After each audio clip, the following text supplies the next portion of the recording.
Well, it's time for another ancestor story.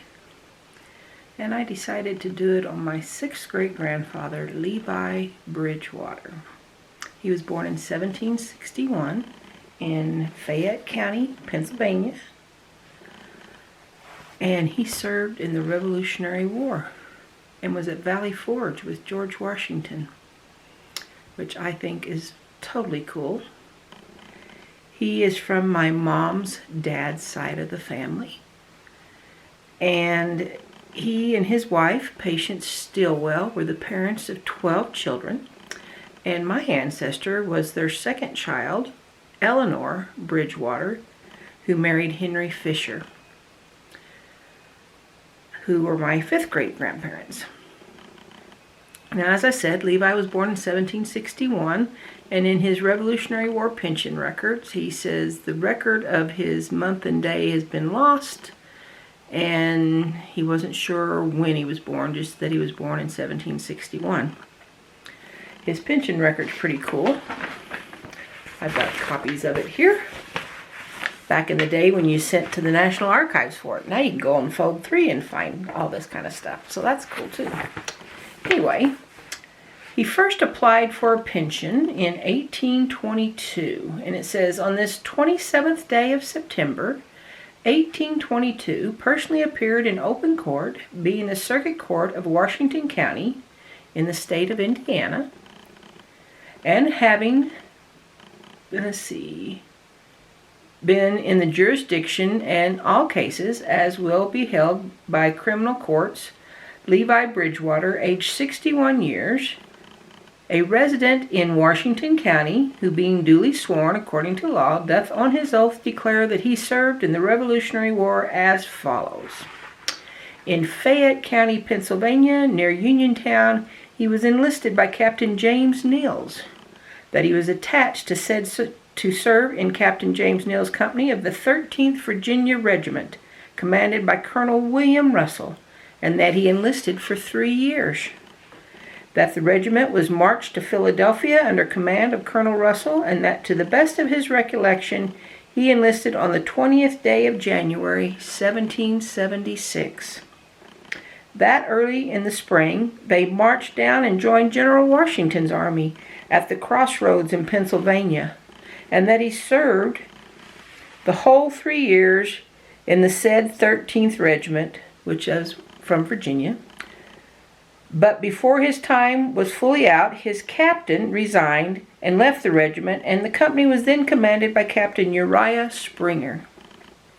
That he served 3 years and 2 months and was discharged at Pittsburgh by Colonel Richard Campbell, and that his first declaration was made, let me flip the page here, these are big pages, in Shelby County, Kentucky, where he then lived, and that he was sent on to the War Department by a friend in Kentucky, that it has been lost or misplaced, so he needs to apply again. He does solemnly swear that he was a patriot citizen of the United States on the 18th day of May, 1818. Apparently this is when he first applied. And that I have not since that time in any manner disposed of my property or any part thereof with any intent thereby to bring myself within the provisions of an act of Congress entitled An Act Approved for Certain Persons Engaged in the Land and Naval Service of the United States in the Revolutionary War. And that I have not, nor has any person in trust for me and my property or securities contracted or debts due to me, nor have I income other than is contained in the schedule hereto annexed by and subscribed by me. And then he lists what he owns, which isn't a lot. 1 horse, which is 13 years old and blind in 1 eye, 5 head of cattle, 13 head of hogs, 2 beds and clothing, 1 big kettle and 2 small pots, 1 oven without a lid, 1 plow, a bar shear, 2 axes, and 2 hoes. So he does not own a whole heck of a lot.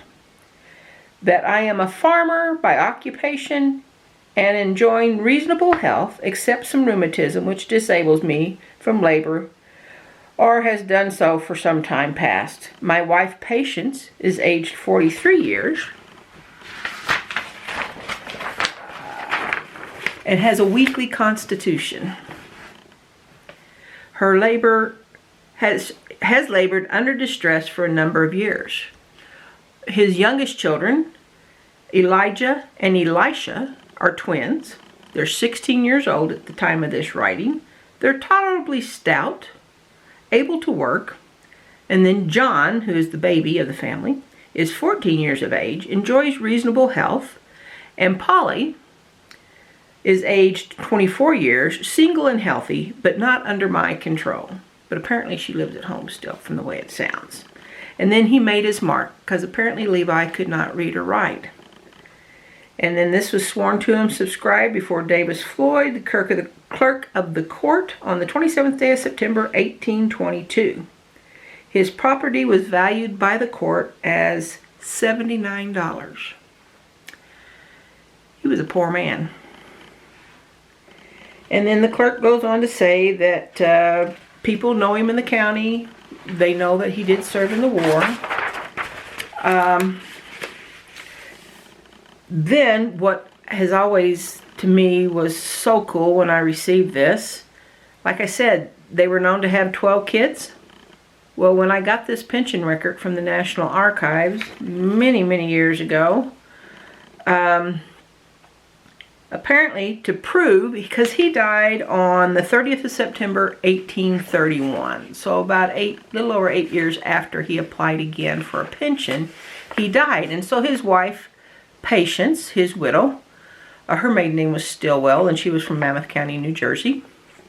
I've got her line traced back quite a ways. Levi, I know he was the son of Emmanuel Bridgewater, but I've yet to find his mom's name or anything about her, or much about Emmanuel either, for that matter. Anyway, Patience wanted to prove that she was the widow of Levi Bridgewater, a soldier of the Revolutionary War. And so she got affidavits from different people. She got an affidavit from one lady that said she was there at their wedding on the 1st of June, 1783 in Beeson Town in Fayette County, Pennsylvania. And she had attended their wedding. And so that was her proof for that, because she didn't have a marriage license or certificate anymore. Patience didn't. To prove that she still had some kids at home, apparently she tore out of the family Bible, or whatever they had it written in. She tore out the pages and sent them in to the pension office. Let me see if I can flip to that page. I don't know if you can make that out or not. But here's some of the births of her children. And then this one right here.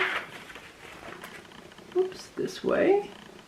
Here's births of more of her children with the days. And every now and again it even had the date, or the time of day that they had been born, which was way, way cool.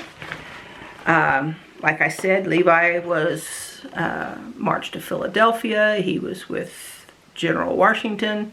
His company was with General Washington at Valley Forge. He was a drummer boy in the 13th Virginia Regiment. Let me stand up here and see if I can get this up here. I've got a certificate. The light's hitting. Trying to see if I can get it here where you can see the certificate from Valley Forge, showing that my ancestor's name is on the records there. And I got a picture of General Washington at Valley Forge. And there's a drummer boy right behind him there. And so I like to think of that as being Levi, being the drummer boy at Valley Forge with General Washington. Now, let me set that back up there again and sit back down. I made sure to put on a different shirt this time, because I noticed on my last one I had the same shirt as I had on the time before that. So I'm like, what shirt did I have on? So I got orange on today instead of pink. It is October after all. Fall is in the air, and it's Halloween month. But Levi and his family Their first four kids, the first three kids were born in Pennsylvania. And then after the Revolutionary War, Levi and his wife and children, the three young children, and along with some other families, left Pennsylvania and came to Kentucky. The dark and bloody ground, as it was known back then. They were in Kentucky by 1788. Or 1789, somewhere right around in there. Their first child born in Kentucky was born there in 1790. And that was, Isaac was their first child born in Kentucky. Elias, Eleanor, my ancestor, and Jack were all three born in Pennsylvania. And then the rest were born in Kentucky. Shelby County, Hardin County, Jackson County. They kind of, for some reason, moved around up in that area of north central Kentucky. Isaac, Daniel, Mary, Rebecca, Joseph, Solomon, the twins, Elijah and Elisha, and John the baby were all born in Kentucky. So my family's been in Kentucky for a very, very long time. Like I say, Eleanor married Henry Fisher, their second child, and my fifth great-grandmother. And Henry's father, Peter Fisher, also served in the Revolutionary War. And I'll probably do a segment on him later. But Patience says in her widow's pension when she applied for Levi's pension after he passed away, she told when he had died, so that's why I have his death date. He was a private in the Revolutionary War. He served as a drummer boy at Valley Forge. That they were married in Fayette County in 1783. And then, like I say, she lists all of her kids. Well, tears out the pages in the Bible or their record book, whatever kind of record they kept it in. And so you can tell it was written at different times because there's a couple of different handwritings that you can see from there. Part of this pension record is pretty hard to read.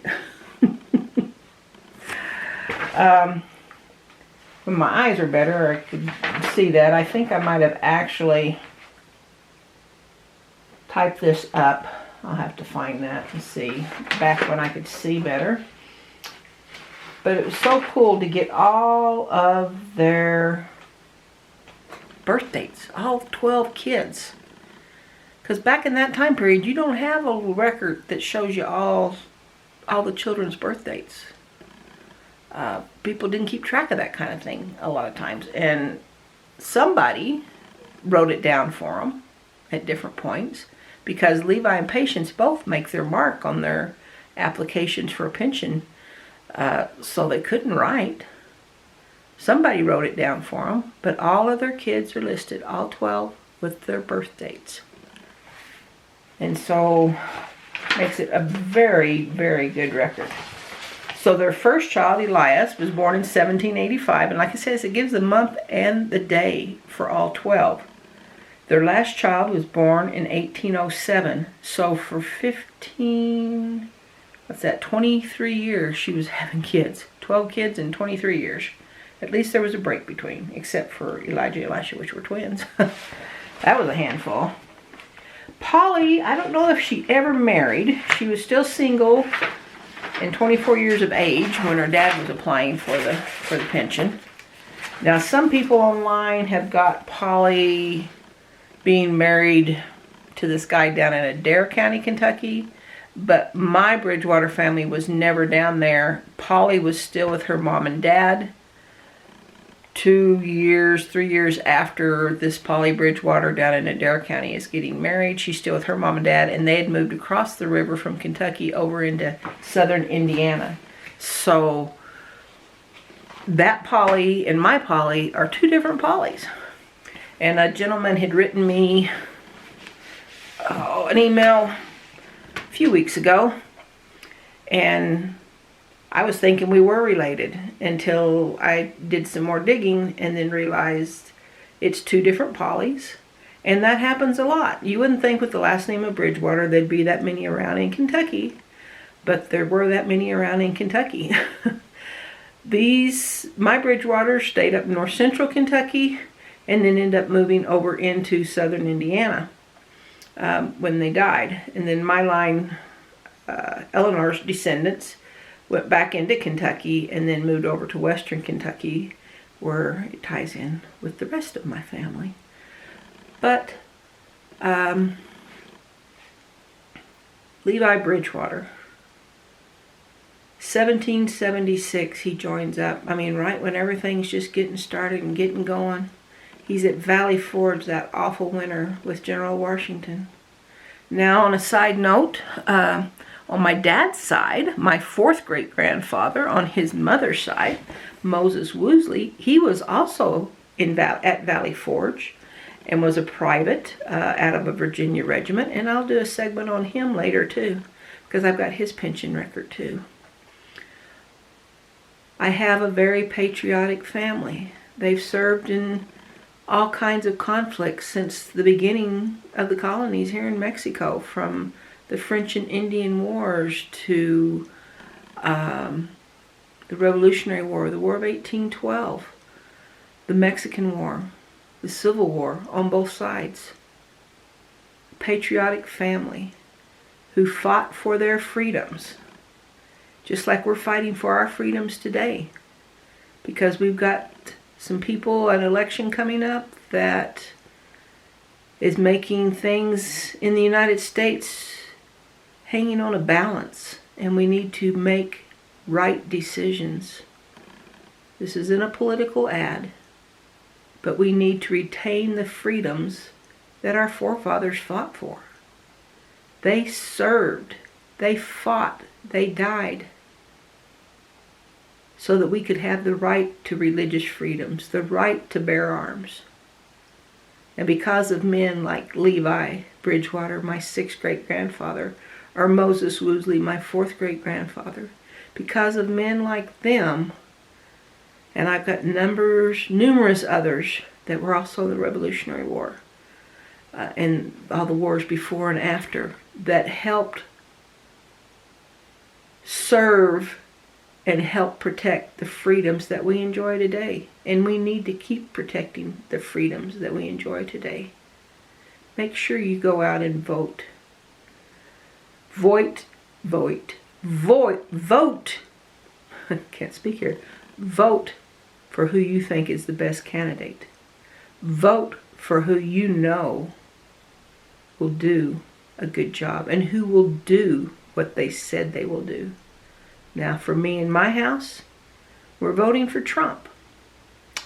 I'm sorry, I do have friends that vote the other way, and family. But Trump does what he says he's going to do. And I want to protect the freedoms that my forefathers fought for. So I'm going to vote. I hope you vote. I hope you honor your ancestors that fought for the freedoms that you enjoy today. And if you want to keep enjoying those freedoms, then you need to vote. Vote always. Every time there's an election, go and vote. If you might think, well, it won't do any good because so-and-so's going to win anyway. It won't do any good if you don't go and vote, but every vote counts. Vote in person. Go down to the polls. Don't let this virus scare you. I guess this is turning into a political ad. But our ancestors fought for our freedoms. Freedom of religion, the right to bear arms, the right to be here in America and have the freedoms. I don't want to live in any of these other countries. I'd like to go visit some just to see some of the historical stuff. But I wouldn't want to go live in any other country but here. Vote. Levi Bridgewater, my sixth great-grandfather. Patience Stillwell, his wife, married in 1783 in Fayette County, Pennsylvania. Their second child, their daughter Eleanor Bridgewater, my fifth great-grandmother. And she married Henry Fisher, whose father, Peter Fisher, also fought for our freedoms in the Revolutionary War. I hope you enjoy.